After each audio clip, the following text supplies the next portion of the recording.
हाल ही में अमेरिका की space agency NASA ने अंतरिक्ष में एक ऐतिहासिक घटना को अंजाम दिया है।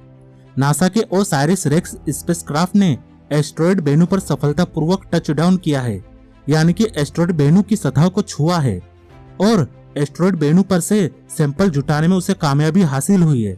इसके साथ ही किसी एस्टेरॉयड पर से सैंपल लाने वाला अमेरिका जापान के बाद दूसरा देश बन गया है। जांच के बाद ही हमें पता चल सकेगा कि इस टचडाउन के दौरान नासा के क्राफ्ट ने बेनू से कितना सैंपल हासिल किया है। इस आधार पर यह तय किया जाएगा कि क्या एक और टचडाउन की जरूरत है या नहीं।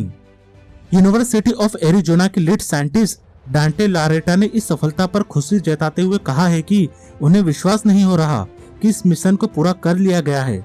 ओसाइरिस रेक्स ने बेनू पर टचडाउन की पुष्टि 20 करोड़ मील दूर से की, जिसके बाद मिशन की टीम खुशी से उछल पड़ी। ओसाइरिस रेक्स सैंपल के साथ 2023 में वापस लौटेगा। ओसाइरिस रेक्स को कमांड देते ही वो अपनी कक्षा से बेनू की सतह पर पहुंचा, जिसमें उसे करीब 4.5 घंटे का समय लगा।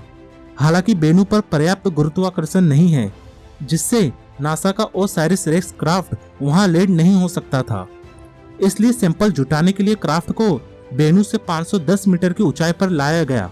उसके बाद क्राफ्ट में से 3.4 मीटर की रोबोट आर्म को सतह पर पहुंचाया गया और कम से कम 60 ग्राम के सैंपल को इकट्ठा करने की कोशिश की गई। ओसाइरिस रेक्स क्राफ्ट पिछले 2 साल से बेनू के चक्कर काट रहा है और स्पेस रॉक्स के मूवमेंट को ऑब्जर्व कर रहा है। ये नाइट एंगल नाम के क्रेटर पर स्पाइरल करते हुए उतरा, जहां उसके उतरने के लिए सिर्फ 8 मीटर चौड़ा एक क्षेत्र था।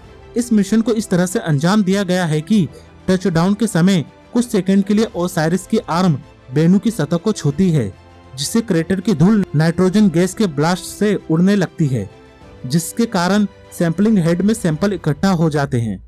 वैज्ञानिकों को कम से कम 60 ग्राम सैंपल की जरूरत है। अगर यहाँ इतनी धूल नहीं मिलती है तो फिर 30 अक्टूबर को ये फैसला किया जाएगा कि अब इसके आगे क्या करना है।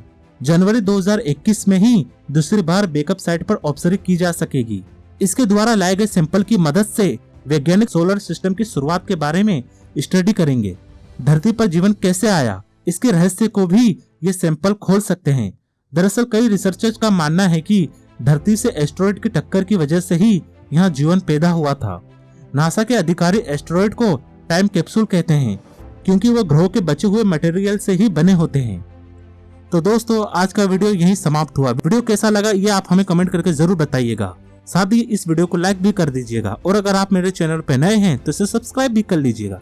मिलते हैं अगले वीडियो में। बाय।